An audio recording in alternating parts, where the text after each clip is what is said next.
Francis മാർപ്പാപ്പയുടെ പിൻഗാമിക്കായി പ്രതീക്ഷയോടെ കാത്തിരിക്കുകയാണ് ലോകം. പുതിയ മാർപ്പാപ്പയെ തെരഞ്ഞെടുക്കാനുള്ള പേപ്പൽ കോൺക്ലേവ് ഇന്നും തുടരും. ഇന്ത്യൻ സമയം ഉച്ചകഴിഞ്ഞ് 2 മണിയോടെയാണ് രണ്ടാം റൗണ്ട് വോട്ടെടുപ്പ് നടക്കുക. പി ജെയിംസ് ഇന്റർനാഷണൽ ഡെസ്കിൽ നിന്ന് വിവരങ്ങൾ നൽകും.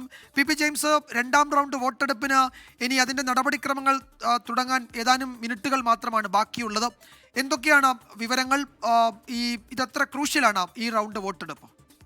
വിജയകുമാർ, ഫ്രാൻസിസ് മാർപ്പാപ്പയുടെ പിൻഗാമിയെ തിരഞ്ഞെടുക്കാനുള്ള വോട്ടെടുപ്പ് ഇന്നലെ ഇന്ത്യൻ സമയം രാത്രി 12:30 പൂർത്തിയായത്. അതിൻ്റെ റിസൾട്ട് വന്നു. എല്ലാവർക്കും അറിയാവുന്ന പോലെ കറുത്ത പുകയാണ് വന്നത്.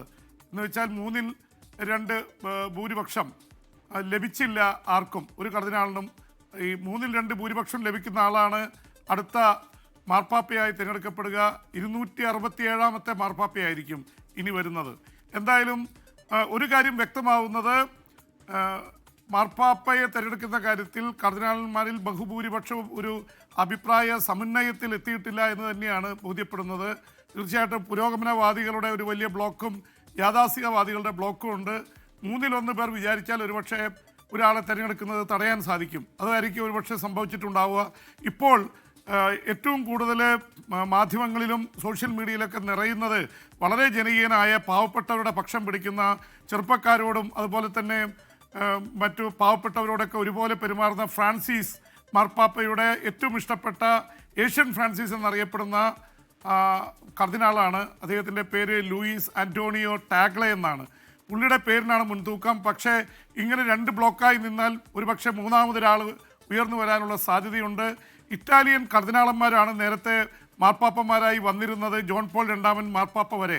അത് 7ാം നൂറ്റാണ്ടിൽ മുതൽ അങ്ങനെയാണ്. ഏതാണ്ട് ഒരു 1200 വർഷത്തിലേറെ ഇറ്റാലിയൻ കർദിനാളന്മാർ, കാരണം 80% ഇറ്റലിയിൽ നിന്നുള്ള കർദിനാളന്മാരായിരുന്നു. ഇത് ഫ്രാൻസിസ് മാർപ്പാപ്പയായി അതിൽ മാറ്റം വരുത്തിയിരിക്കുന്നു മാത്രമല്ല, ഇറ്റാലിയനും വിട്ട് യൂറോപ്പും വിട്ട് ലാറ്റിൻ അമേരിക്കയിലും ആഫ്രിക്കയിലും ഏഷ്യയിലും ഒരുപാട് കർദിനാളന്മാരുണ്ടായിരിക്കുന്നു. 71 രാജ്യങ്ങളിൽ നിന്നുള്ള കർദിനാളന്മാരുണ്ട്. അതുകൊണ്ട് തന്നെ യൂറോപ്പിന് ആധിപത്യമുള്ള ഒരു വ്യവസ്ഥയിൽ മാറ്റം വന്നിരിക്കുന്നു. കത്തോലിക്ക സഭ സാർവത്രിക സഭയായി മാറിയ ശേഷമുള്ള ആദ്യത്തെ തെരഞ്ഞെടുപ്പ് കൂടിയാണ്. അതുകൊണ്ട് ഏഷ്യയിൽ നിന്നോ ആഫ്രിക്കയിൽ നിന്നോ ഒരു പോപ്പ് വരാനുള്ള സാധ്യത വളരെ കൂടുതലാണ്. ആഫ്രിക്കയിൽ നിന്ന് ബ്ലാക്ക് പോപ്പ് വരും എന്നുള്ള പ്രചരണമുണ്ട്. എന്തായാലും ഏഷ്യയിൽ നിന്നോ ആഫ്രിക്കയിൽ നിന്നോ ഒരു പോപ്പ് വരാനുള്ള സാധ്യതയുണ്ട്. ഒപ്പം ഒരു കോംപ്രമൈസ് കാൻഡിഡേറ്റ് ആണെങ്കിൽ ഇറ്റലിയിലുമല്ല മറ്റതിലൊന്നുമല്ലാത്ത ഹംഗറി അടക്കമുള്ള പീറ്റർ എർദോ തുടങ്ങിയിട്ടുള്ള ആൾക്കാരുടെ പേരുണ്ട്.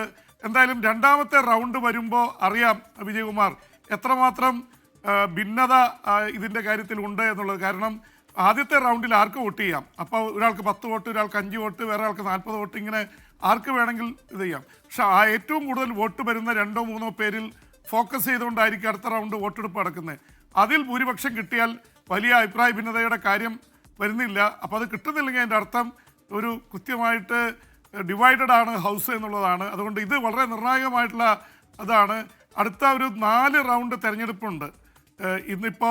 ഇപ്പോൾ നടക്കുന്നത് 2 മണിക്കാണ്. അടുത്തത് 4 മണിക്കായിരിക്കും ഇന്ത്യൻ സമയം. അത് കഴിഞ്ഞ് രാത്രിയായിരിക്കും. രാത്രിയിൽ ഏതാണ്ട് ഈവനിങ്ങിൽ ഒരു 7 മണിക്കൊക്കെ വന്നേക്കാം. പിന്നെ 10 മണിക്ക് ശേഷമായിരിക്കും. അപ്പോൾ സ്വാഭാവികമായിട്ട് ഈ 4 റൗണ്ട് വോട്ടെടുപ്പ് എവിടെ വെച്ച് മാർപ്പാപ്പയെ തിരഞ്ഞെടുക്കുന്നോ, വെളുത്ത പുക വരുന്നോ, അതോടെ റൗണ്ട് വോട്ടെടുപ്പ് തീരും.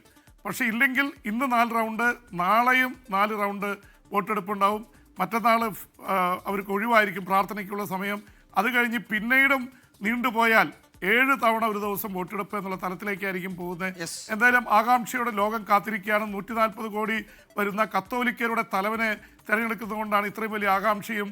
4000-ലേറെ ജേർണലിസ്റ്റുകളാണ് ലോകത്തിൻ്റെ വിവിധ ഭാഗങ്ങളിൽ നിന്ന് വത്തിക്കാനിൽ എത്തിയിട്ടുള്ളത്. വിജയകുമാർ, ഇപ്പോഴിതാ 2 മണി ഇന്ത്യൻ സമയം പരിശോധിച്ചാൽ ഉച്ചകഴിഞ്ഞ് 2 മണിയോടെ രണ്ടാം റൗണ്ട് വോട്ടെടുപ്പ് തുടങ്ങും. അതിൻ്റെ നടപടിക്രമങ്ങൾ തുടങ്ങും. അതിൻ്റെ വിവരങ്ങളൊക്കെ വരാനിരിക്കുന്നതുള്ളൂ. എന്തായാലും പുതിയ മാർപ്പാപ്പയെ തിരഞ്ഞെടുക്കാനുള്ള കോൺക്ലേവിൽ നിന്ന് പ്രധാനപ്പെട്ട വിവരങ്ങൾ ഇന്ന് വരുമെന്ന് ലോകമാകെ പ്രതീക്ഷിക്കുന്നുണ്ട്. ഫ്രാൻസിസ് മാർപ്പാപ്പയുടെ പിൻഗാമിക്കായി പ്രതീക്ഷയോടെ, പ്രാർത്ഥനയോടെ ലോകം കാത്തിരിക്കുകയാണ്. ഏറ്റവും പുതിയ വിവരങ്ങളാണ് പി ജെയിംസ് പങ്കുവച്ചത്.